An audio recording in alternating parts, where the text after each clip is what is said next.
So I'm going to try to make this quick, but as a zillennial, someone who's in between millennials and Gen Z, I don't really use TikTok that much, but I thought this would be a good opportunity for me to just talk about some stuff that matters. Um, yeah, I don't really understand the whole purpose of trying to ban TikTok. I mean, protect kids. Like, I mean, I get that TikTok collects, information, and sometimes it even spreads misinformation, period, but especially right wing misinformation. But we have companies in the United States, we have companies and apps and stuff in the United States that already does that. So, I mean, out of all the problems that have been happening, for decades and over the past decade, um, companies making record profits during COVID and mass layoffs and just corporate greed. No such thing as inflation, by the way. It's just greedflation. Um, like all the issues that are going on, banning TikTok is what all the old farts sitting up there in the government agree on. like I, what what's the point? Facebook, Twitter, that especially now that it's bought by Elon Musk and that's opened the floodgates to all a bunch of right wing weirdos.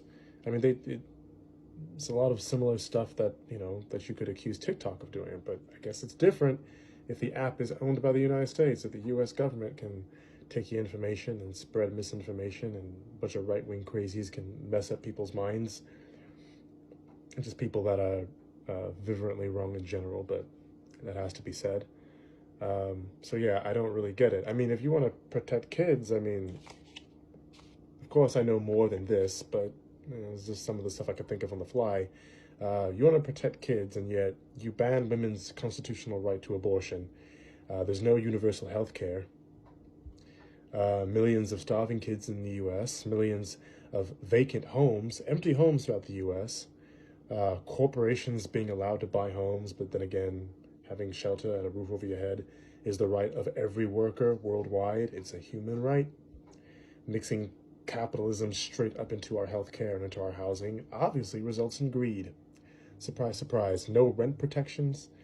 I mean, entire historic populations of Americans are being wiped out because they can't afford to live where they've been living.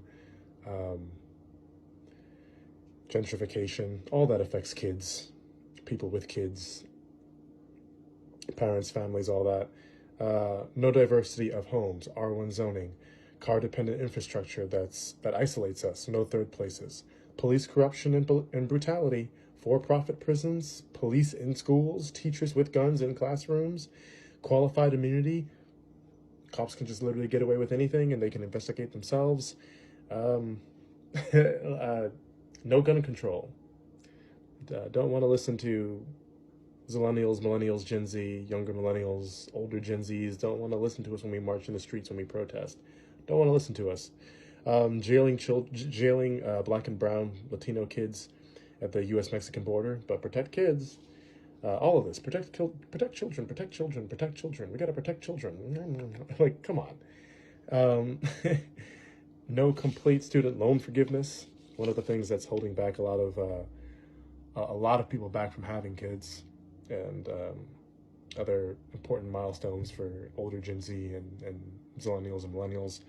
Uh, just college is not affordable. Like, those boomer benefits don't exist anymore, and like affordable housing, like houses that cost $12,000, $13,000, affordable college, like it doesn't exist anymore.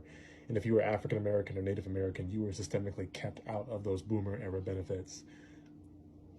Anyway, um, redlining northern states punished African Americans moving out of the South into northern states. Redlining still happens, by the way, so whatever. Like, the ghettos happened on purpose. Yeah, but protect kids, right? Protect kids. Um, Certain states not supporting youth safer sex education, especially for girls. Um, a lot of those states being red states or southern states, whatever. Not just those either, but just especially those. Bring back child labor. Republicans are literally bringing back legalized child labor. You got kids dying in like meat packing plants and factories. Literally bringing back child labor.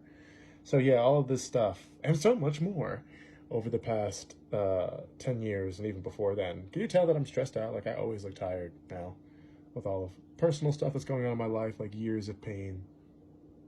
something that something like an anniversary of something that happened that I don't want to talk about on here, but like that too.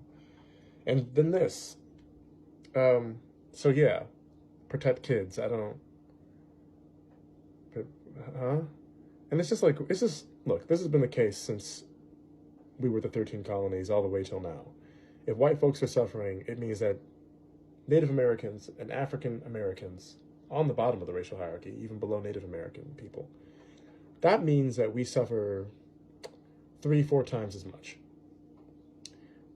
That's really what white privilege or white advantage is. If I don't think I have made videos about it in the past, but someone wanted me to explain what white privilege is. Like again, Republicans, conservatives, right wingers in general love to play the straw man game. They love this. If you don't know what straw man is, look it up. They love to play the straw man game. The actual definition of white privilege is simply you're not going to suffer to the extent of historically marginalized people. It doesn't mean you're not going to suffer. You're white poor. The white elite need the white poor for a variety of reasons, but to knock out multiple birds with one stone, like continuing the oppression, systemic oppression of indigenous and African descent people. But I mean, whether you're talking about Latin America, the Caribbean, or the United States, white Latinos versus black Latinos and indigenous identifying Latinos and people, et cetera, et cetera. But yeah, that's literally all white privilege is. That's it. That's literally it. You're gonna go through it. You're gonna be treated like dirt, and black and indigenous people, African descent people, and red people, if you want to call them that, are gonna go through even worse by design, inherently. And that's with white poor being used as an instrument by elites against those historically marginalized groups of people. It doesn't give the white poor a pass. It doesn't give elites a pass, obviously, especially when they use the white poor to do that stuff, and the white elite, or the majority that are white, but the elite, people that have money, people that have connections, people that have all this other stuff, when they believe in the racial pseudoscience of inherent African descent, inferiority themselves, misogynoir, all that. But yeah, protect kids. Banning TikTok, protect kids. Like, shut up. Democrats, Republicans, please, shut up. That's the problem. We only have a two-party system. And by the way, Bernie Sanders is right. We should have a 4-day work week. That is humane for us to have a 4-day work week. And a bunch of other things, too. But I've been talking about that for years, and no one cares, so. But I decided to just do it anyway today, so why not? Peace. Be safe.